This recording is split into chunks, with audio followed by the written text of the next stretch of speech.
प्रधानमंत्री नरेंद्र मोदी पश्चिम बंगाल के जहांगीरपुर में हैं और वहां पर जनसभा को संबोधित कर रहे हैं। सीधे चलते हैं कार्यक्रम में। और मां राजराजेश्वरी देवी के चरणों में प्रणाम करता हूं। जहांगीरपुर दादा ठाकुर कवि शरद चंद्र पंडित की भूमि भी है। मैं उन्हें भी श्रद्धापूर्वक नमन करता हूं। साथियों, आज पूरा और सभी देशवासियों को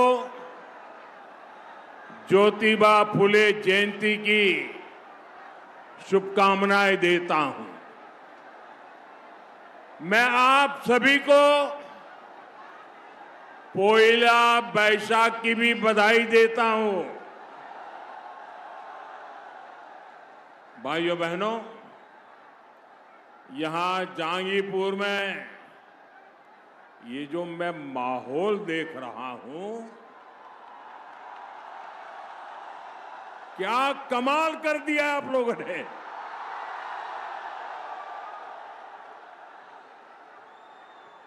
जिस कोने में मैं देखता हूं, लोग ही लोग हैं। ये दृश्य देख करके आज टीएमसी वालों की नींद गई।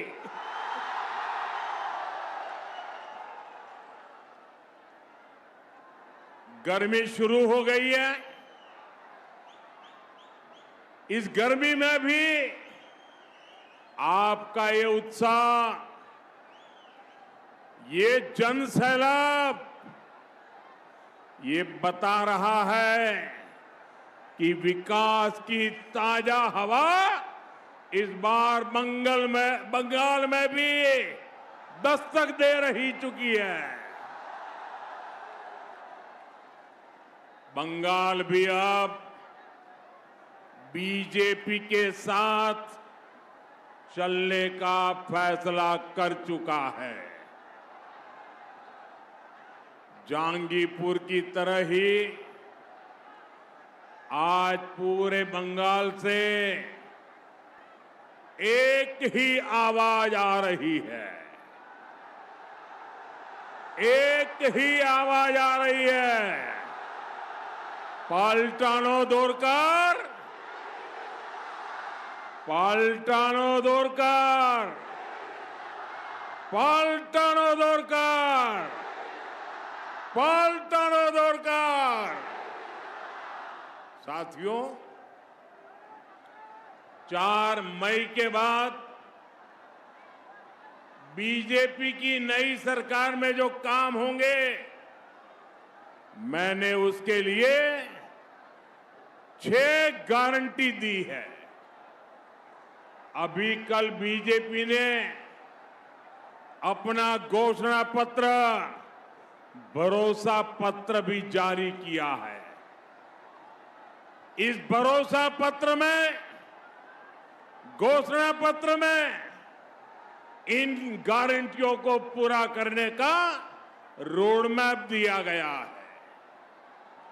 मैं बंगाल बीजेपी को इस शानदार घोषणा पत्र के लिए बधाई देता हूं। साथियों, भारतीय जनता पार्टी ने जो संकल्प लिया है, वो सिर्फ चुनावी वादा नहीं है। ये टीएमसी के महाजंगल राज और सिंडिकेट राज्य के अंत का शंखनाद है। अब बंगाल में डर का नहीं, भय का नहीं, अब बंगाल में अवसर का युग आएगा। साथियों, अब बंगाल में महिलाओं के खाते में 3,000 रुपये सीधे पहुंचेगा। कितना कितना कितना इतना ही नहीं, नौकरियों में 33% आरक्षण मिलेगा। बंगाल की बेटी अब डरेगी नहीं।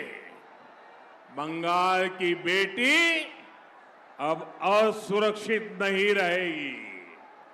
बंगाल की बेटी अब सम्मान और स्वाभिमान के साथ आगे बढ़ेगी।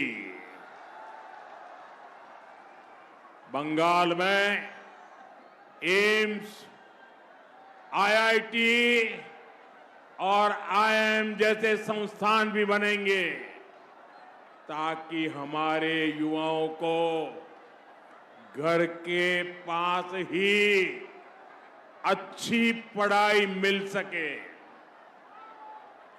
साथियों, बंगाल में भ्रष्टाचारियों को बचाने वाले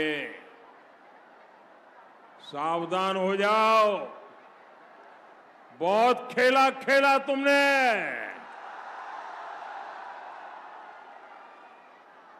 बंगाल के मेरे भाई बहन, 4 मई के बाद देख लेना, ये भागते हुए नजर आएंगे, भागते नजर आएंगे।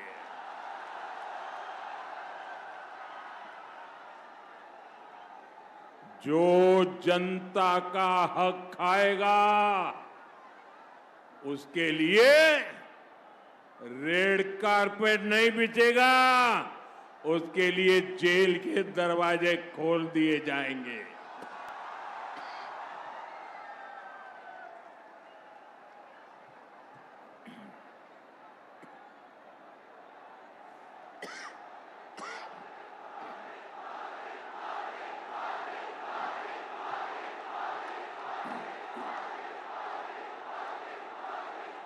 साथियों, राष्ट्र की सुरक्षा हमारे लिए सर्वोपरि है। भाजपा का संकल्प है बंगाल में यूसीसी लागू कर तुष्टीकरण की राजनीति को हमेशा के लिए खत्म किया जाएगा।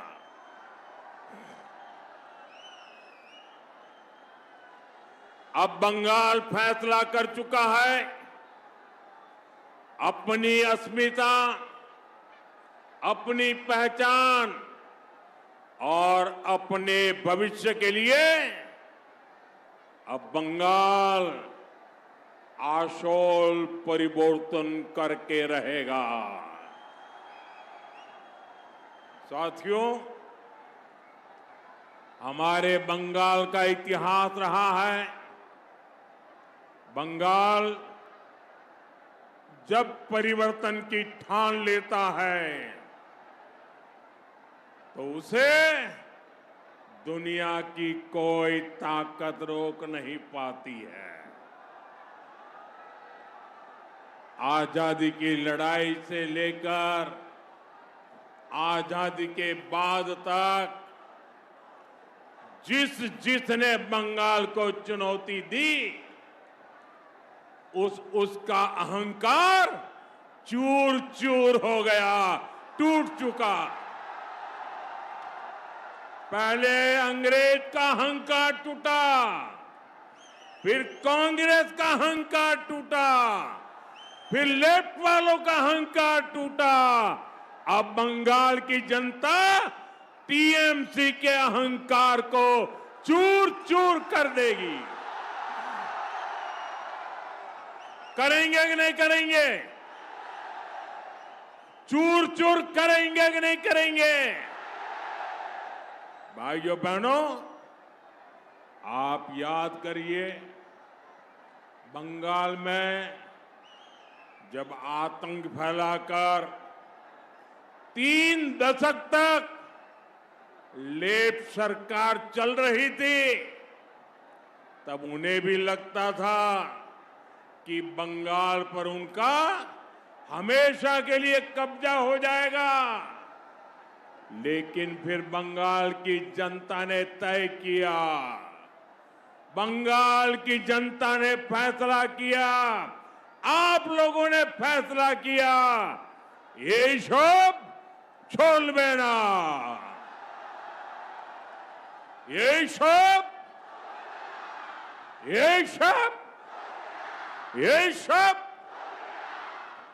इसलिए बंगाल की जनता ने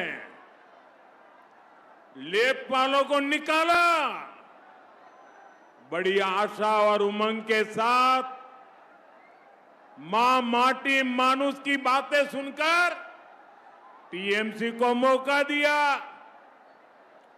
लेकिन सत्ता में आते ही ये तृणमूल, ये टीएमसी लेप की कार्बन कॉपी बन गई। लेप के सारे गुंडे तृणमूल में आ गए, लेप का सिंडिकेट तृणमूल में आ गया। पहले वोट के लिए लेप वाले धमकी देते थे, पर वही गुंडे टीएमसी को वोट देने के लिए धमकी देने लगे। हथियार, नशे और मवेशियों की तस्करी, लेफ्ट का कट कमीशन, सबका ठेका टीएमसी ने ले लिया है। भाइयों बहनों, अब लोगों को डराकर सत्ता कब्जा करने का सपना टीएमसी देख रही है। लेकिन टीएमसी वाले भूल रहे हैं, ये बंगाल नेताजी सुभाष जैसे वीरों की धरती है। बंगाल के लोग न लेफ्ट से डरे थे, न अब टीएमसी से डरेंगे। बंगाल को टीएमसी के भय के विरुद्ध बीजेपी का भरोसा मिल चुका है। इसलिए बंगाल इस बार टीएमसी को कह रहा है, बार बार कह रहा है, हर गली मोहल्ले से कह रहा है, गांव और शहर से कह रहा है, बंगाल कह रहा है, ये सब छोड़बे ना। वोट के लिए हिंसा की धमकी, ये सब वोट न देने पर सरकारी योजनाओं का लाभ बंद करो, ये सब सिंडिकेट के कट कमीशन का सिस्टम, ये सब टीएमसी के भय का राज, ये सब बंगाल की बेटियों के साथ अत्याचार, बलात्कार, ये सब। भाइयों बहनों, संदेश खाली हो या आरजी कर, निर्मम सरकार किस तरह बलात्कारियों को बचाने के लिए खड़ी थी, ये बंगाल भूला नहीं है। इसलिए बंगाल की जनता ने तय किया है, अब भय का अंत होगा, अब भय का अंत होगा, विश्वास का उदय होगा। अब तय है बंगाल की महाविजय, अब तय है बंगाल की महाविजय। भयर अंतो विश्वासेर उदय, एक बार निश्चित बांग्लार महाविजय। साथियों, हमारा बंगाल का सामर्थ्य हमेशा 10 कदम आगे चलने वाला रहा है। लेकिन टीएमसी के 15 वर्षों ने राज्य को कई दशक पीछे धकेल दिया है। आज देश के ज्यादातर राज्य तेज गति से विकास कर रहे हैं। हर राज्य अपनी जीडीपी को, अपनी अर्थव्यवस्था को बढ़ाने में लगा है। लेकिन देश की जीडीपी में बंगाल की हिस्सेदारी तेजी से गिर रही है। बंगाल के ऊपर 8 लाख करोड़ से ज्यादा का कर्ज हो गया है। भाइयों बहनों, आज भाजपा सरकार में देश गरीबी के खिलाफ लड़ रहा है। 25 करोड़ से ज्यादा लोगों को हमने गरीबी से बाहर निकाला है, क्योंकि लोगों की आमदनी बढ़ी है। लेकिन बंगाल में लोगों की कमाई देश के औसत से काफी पीछे चली गई है। साथियों, ये हालात इसलिए हैं क्योंकि बंगाल में नए उद्योग नहीं आ रहे हैं। टीएमसी का कट कमीशन, करप्शन और सिंडिकेट, इसके कारण हजारों कंपनियां बंगाल छोड़कर चली गई है। लाखों नौकरियां यहां खत्म हो गई है। युवाओं को अपना घर छोड़कर दूसरे राज्यों में जाना पड़ रहा है। साथियों, बंगाल का युवा रोजगार की तलाश में उधर उधर भटकता है और टीएमसी नेताओं के ठिकानों से करोड़ों रुपए बरामद होते हैं। आप एसएससी भर्ती घोटाले को याद करिए। बंगाल के लाखों युवाओं को इस निर्मम सरकार ने ठगा और जब जांच हुई तो बंगाल के शिक्षा मंत्री के करीबी के घर से करोड़ों रुपए कैश बरामद हुए। 2023 में स्कूल रिक्रूटमेंट घोटाले में सीबीआई ने रेड डाली थी। उसमें भी टीएमसी के एक विधायक के घर से लाखों रुपए कैश मिला था। पौजी स्कीम के भ्रष्टाचार में भी टीएमसी नेता के यहां से लाखों रुपए बरामद हुए। भाइयों बहनों, बंगाल में बीजेपी सरकार आएगी। बंगाल में बीजेपी सरकार आएगी और ये कट, कमीशन, करप्शन, इन सब पर ताले लगने वाले।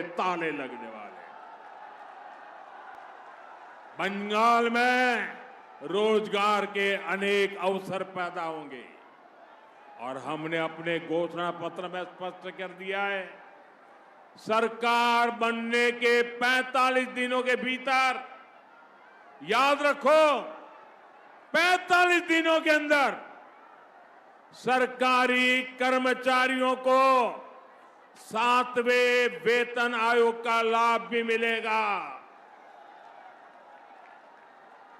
केंद्र सरकार ने 8वें वेतन आयोग का भी गठन किया है। बीजेपी सरकार में जब वो 8वें कमीशन की रिपोर्ट आएगी तो बीजेपी सरकार में बंगाल के कर्मचारी इसके लाभ से भी वंचित नहीं रहेंगे।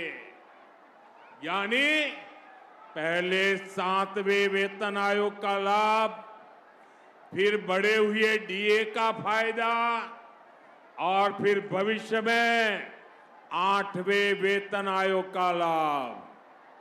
बीजेपी सरकार में बंगाल के लाखों कर्मचारियों का भाग्य बदलने वाला है। साथियों, बंगाल का विकास बीजेपी का कमिटमेंट भी है और बीजेपी की आस्था का सवाल भी है। आधुनिक इंफ्रास्ट्रक्चर से लेकर गरीब कल्याण तक केंद्र सरकार बंगाल को आगे बढ़ाने के लिए प्रयास कर रही है। आप खड़गपुर मोरेग्राम एक्सप्रेसवे को देखिए। यह दक्षिण बंगाल को उत्तर बंगाल से जोड़ने वाला बड़ा इकोनॉमिक कॉरिडोर है। इससे यात्रा की दूरी कम होगी, साथ ही व्यापार को बढ़ावा मिलेगा। फरक्का से रायगंज तक जो 4 लेन का काम हुआ है, वह भी इस इलाके के लिए बहुत बड़ा बदलाव है। रेलवे में भी यही तस्वीर दिख रही है। वंदे भारत और अमृत भारत ट्रेनें इस क्षेत्र को जोड़ रही है। नई रेल लाइनें तैयार की जा रही है। अमृत भारत स्टेशन योजना के तहत जहांगीरपुर रोड, कृष्णानगर, बैरकपुर, बनगांव समेत कई स्टेशनों को भी आधुनिक बनाया जा रहा है। इसी तरह कल्याणी एम्स ने इस पूरे क्षेत्र के हेल्थ इंफ्रास्ट्रक्चर को नई ताकत दी है। बारासत में एक नए मेडिकल कॉलेज को भी मंजूरी दी गई है। साथियों, इस क्षेत्र में नदी जल कटाव एक बहुत बड़ी समस्या है, लेकिन निर्मम सरकार में यहां का सिंचाई विभाग सिर्फ टीएमसी नेताओं की तिजोरी सींच रहा है। जो पैसा कटाव रोकने पर खर्च होना चाहिए था, उसकी लूट हो रही है। हर साल यहां कितने ही घर बाढ़ में बह जाते हैं। आप यहां बीजेपी सरकार बनाइए। इस क्षेत्र को ऐसी चुनौतियों से मुक्त करने के लिए हमारी सरकार दिन रात काम करेगी। साथियों, पहले जब पूरी दुनिया में भारत की अर्थव्यवस्था का दबदबा था, तब मुर्शिदाबाद का नाम भी छाया रहता था। मुर्शिदाबाद के सिल्क की दुनिया दीवानी रहती थी, लेकिन यहां की सरकारों की निरंतर उपेक्षा ने सिल्क इंडस्ट्री को तबाह कर दिया। बीजेपी सरकार बनेगी तो इस स्थिति में भी सुधार किया जाएगा। आज बीजेपी सरकार देश भर में टेक्सटाइल पार्क बनवा रही है। बंगाल में भी हम सिल्क किसानों के लिए विशेष नीतियां बनाएंगे, उनका जीवन सुधारेंगे। साथियों, बंगाल में टीएमसी मां माटी मानुष का नारा लगाकर सत्ता में आई थी, लेकिन टीएमसी अब बंगाल में घुसपैठियों द्वारा, घुसपैठियों के वोट से घुसपैठियों की सरकार बनाना चाहती है। आप मुझे बताइए, क्या आप घुसपैठियों की सरकार बनने देंगे? घुसपैठियों की सरकार चलने देंगे? घुसपैठियों को सरकार में आने देंगे? साथियों, पूरे बंगाल के लोगों ने, हम सब ने मिलकर के टीएमसी को घुसपैठियों की सरकार बनने नहीं देना है। इसलिए बंगाल का ये चुनाव केवल सत्ता परिवर्तन का ही चुनाव नहीं है, ये चुनाव बंगाल की पहचान बचाने का चुनाव है। आज यहां कई इलाकों में डेमोग्राफी तेजी से बदल रही है। आपकी जमीनें कब्जा हो रही है। बंगाली मानुष के व्यापार रोजगार पर कब्जा हो रहा है। बंगाल की संस्कृति पर खुलेआम हमले होने लगे हैं। अभी पिछले महीने रामनवमी का पावन अवसर था। पूरा देश श्रद्धा में डूबा हुआ था, लेकिन पश्चिम बंगाल में जो कुछ हुआ आप सबने देखा। रामनवमी के जुलूस पर पत्थरबाजी हुई, दुकानों में तोड़फोड़ हुई, आगजनी हुई। साथियों, हर साल ऐसे ही हालत बंगाल में होते हैं, लेकिन हमलावर बेखौफ है, क्योंकि उन्हें पता है कि टीएमसी उन्हें बचाने के लिए खड़ी है। इन्हीं घुसपैठियों का नाम लेकर टीएमसी खुलेआम बंगाल के बहुसंख्यकों को धमकी देती है, उनके सफाये की बात कहती है। साथियों, बीजेपी ने अपने घोषणा पत्र में साफ साफ कह दिया है, अतीत में बंगाल के साथ जो हुआ अब उसे दोहराने नहीं दिया जाएगा।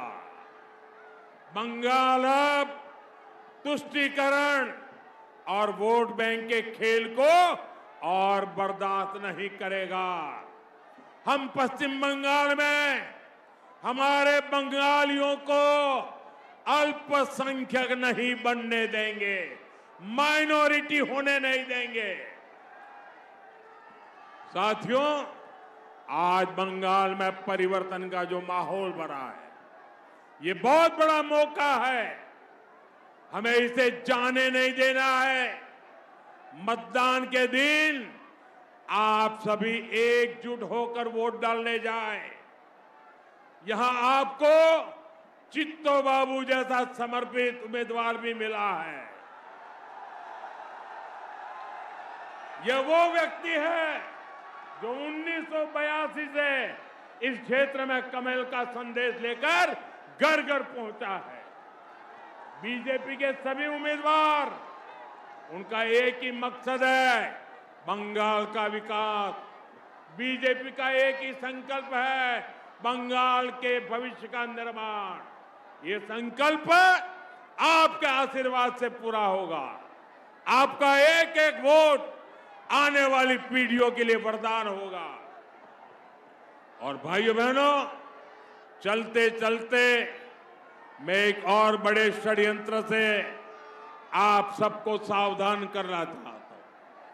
जैसे जैसे चुनाव पास आ रहे हैं, ये तृणमूल वालों को अपनी पराजय निश्चित दिखाई देने लगी है।